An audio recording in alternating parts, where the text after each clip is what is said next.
Now this is tobacco expenditure per adult, and this is all, to me, it's all very, very good news. This highest survey seems to indicate, compared to the previous one, that the tobacco expenditure is going down.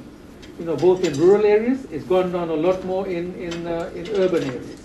The right-hand graph, which is tobacco expenditure per adult by quintiles, you can see it's steadily increasing, all the way up to the top.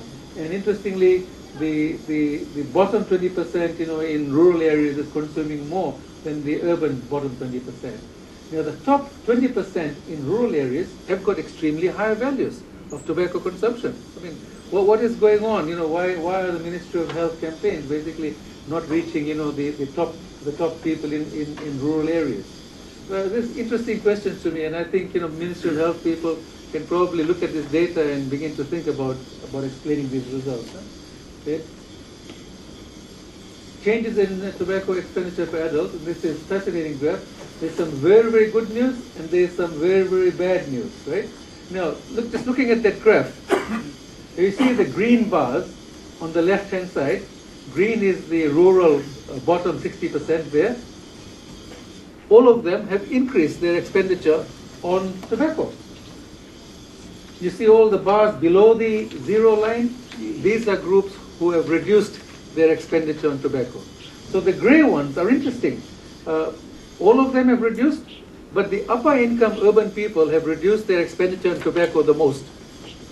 And to me, it's interesting that the upper income people, who normally you'd associate with the more educated people, are reducing their expenditure by a lot more than the lower income people. So clearly the campaigns by the Ministry of Health, seem to be working according to this data. Where it's not working are the rural poor.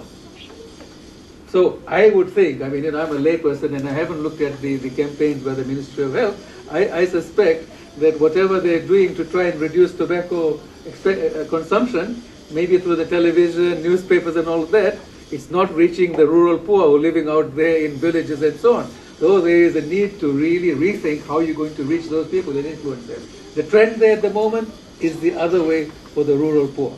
These are the results. I would like to suggest something to people over here, that what they do is they think about this presentation today as giving the facts on what's happening. The facts on whether things are improving or whether things are getting bad. Now, why that's happening, it's the responsibility of stakeholders to tell us why things are happening and why things are not happening. This morning's presentation, for example, from agriculture and fisheries, I found it very, very interesting and very fascinating, and I'm absolutely glad to see those presentations about all the things that they're trying to do. But I think for decision makers, the important question to ask is, are those strategies working? And if they're working, why? And if they're not working, why are they not working? So really what would have been very good for us is to see, tables, of actual data showing whether particular programs are. For example, on the fish pond thing, well, of course, they may have dug, 100 fish ponds throughout the country.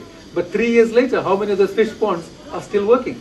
And how many have collapsed? So those are the kinds of information that we need. Now, I would like to remind you, in fact, that the Bureau of Stats is going to do another household survey like this in 2013-14.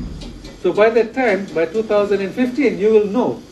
You'll have another household survey to tell you exactly whether the current strategies you've got are working or not. And the Ministry of Planning, their work on the KPIs is going to be very, very useful indeed, because they'll be able to tell all the different ministries whether or not their strategies are working. So use this data that's there, to tell you something about the nature of the problem. But I don't think that this sort of workshop can necessarily give answers about why things are not working or why things are working. And this is where the stakeholders or other stakeholders can hopefully contribute. So that graph tells you that some things are working in some areas and some are not, right? Clearly,